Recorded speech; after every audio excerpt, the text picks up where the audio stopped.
All right, Jay. Well, today we have a letter from Sophie. And Sophie says, I work for a very professional company, but I have a very high voice and I find it difficult to get people to take me seriously when I speak. Should I have voice training to lower my voice? And if so, how would I go about doing that? Very interesting. Yeah. And I love it that people think that that's a rhetorical kind of issue, because it is. I mean, the way you present yourself obviously is very important in terms of persuasion. It's all to do with your ethos, whether people like and trust you or are going to take you seriously. But here's the deal. In many cases, it's not the depth of voice. Now, it's something else. But I can tell you there are voice coaches who can lower your voice. Morgan Freeman, apparently, he had voice lessons early in his career and got his voice lowered an octave and became the voice of God. Yeah, so he learned how to become the voice of God. You know, you can hear I don't. I thought he just was the voice of God. No, he didn't start out. He became divine through voice lessons. So think about that. You too can become divine. Yes, exactly. So, but that's not actually what you need the most in order to be taken seriously.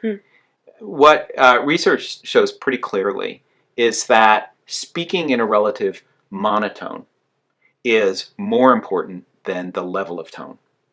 So what do I mean by that? I mean your voice doesn't inflect very much when you speak in a monotone.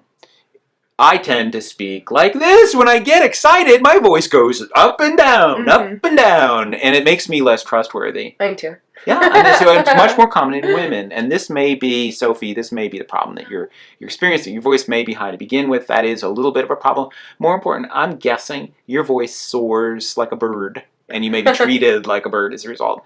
So voice coaching can help you. Another thing you can do if you don't want to spend that money, just try this. Watch every George Clooney movie you can. What I'm about to propose to you is both highly lucrative and highly dangerous. If that doesn't seem like your particular brand of vodka, help yourself to as much food as you like and have a safe journey, no hard feelings. Otherwise, come with me. George Clooney is the master of the monotone, besides being a good-looking guy. He's also really good-looking. He's a good-looking guy. It's kind of old for you. He's not only a good-looking guy, but he is the most monotonal of the famous actors. And if you listen to how he emphasizes a word, he won't do what I do, which is to raise my voice. He pauses. Because the house always wins. Play long enough, you never change the stakes. The house takes you. Unless, when that perfect hand comes along, you bet big, and then you take the house.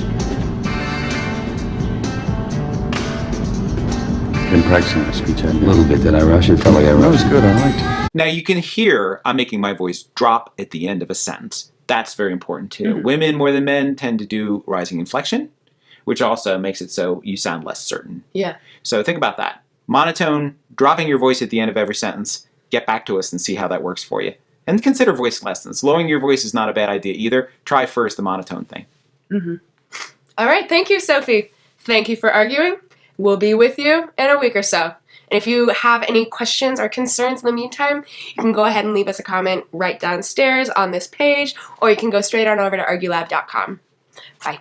Isn't it just contradiction? No, it isn't. Yes, it is. It is not.